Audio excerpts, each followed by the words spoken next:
Hey everybody, it's Chainsaw Reacts back once again with another reaction. Today, guys, I'm checking out Star Wars Battlefront 2 single-player trailer that dropped earlier today. I cannot wait to get this freaking game. Played the demo, really fun, I really enjoyed it. Obviously, a lot of things were locked. Obviously, you have to get the full game to really experience it, so I can't wait for the full game. What we've seen so far from the single-player aspect looks really interesting, and the fact that the single-player campaign is canon in Star Wars, so this story is canon. It actually happened in the Star Wars canon, which is really cool, because obviously they could have said, okay, we're going to have a single player, and it's not going to be really in connecting with the Star Wars universe. It's there. They're right there. I think the book's out now connecting to this, so I'm not really sure. But without further ado, guys, let's get into now and see what they show us for the single player trailer. Star Wars Battlefront 2 single player trailer. Let's get into it and see what they show us, guys. All right, let's go.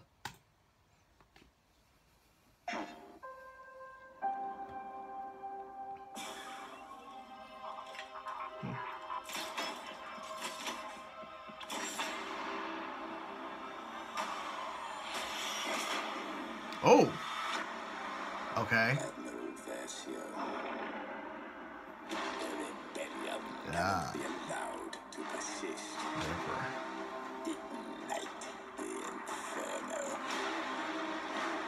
Sam Witwer, I think.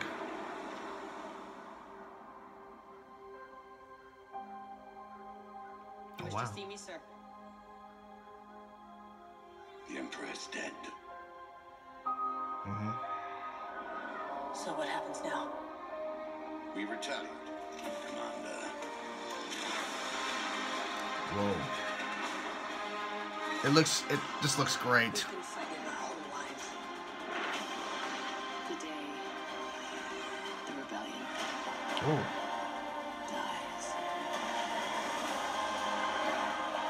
The Empire's time has come. This is not our mission. Ooh. I am your commander. Oh. Stand down.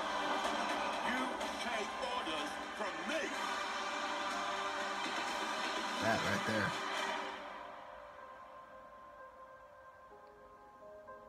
I like that, dude. Dun, dun, dun, dun. Maz Kanata, Luke and Leia. How do they tie into this? How does Maz tie into this? And I believe you saw a hand at the end, which I think that's a shot of Kylo Ren. I don't know, because we don't know how expanding the story is in terms of timeline-wise. I know it takes place directly after the end of Return of the Jedi, because the Emperor's dead. And so there's like a hologram thing going on with that, which sounds interesting. They got Sam Witwer, I believe, to return to voice the Emperor in this, which he sounds really good, so that's a good thing. It just looks fantastic. When I played the demo of the game, which was just multiplayer, I would have streamed it on my channel, but I just wanted to focus on playing the game, but I wish I would have streamed it now. But it looks so damn good, the multiplayer maps, and the fact that we're getting a single-player campaign that once you play it, you understand more of what happened, because everyone's asked, what happened at the end? Like, what happened after Return of the Jedi ended? Like, what was the next thing that happened? We see the ending, the movie's done, what's next? And I believe there's a book out, or maybe even more, explaining what happens directly after that, or maybe somewhere in the middle.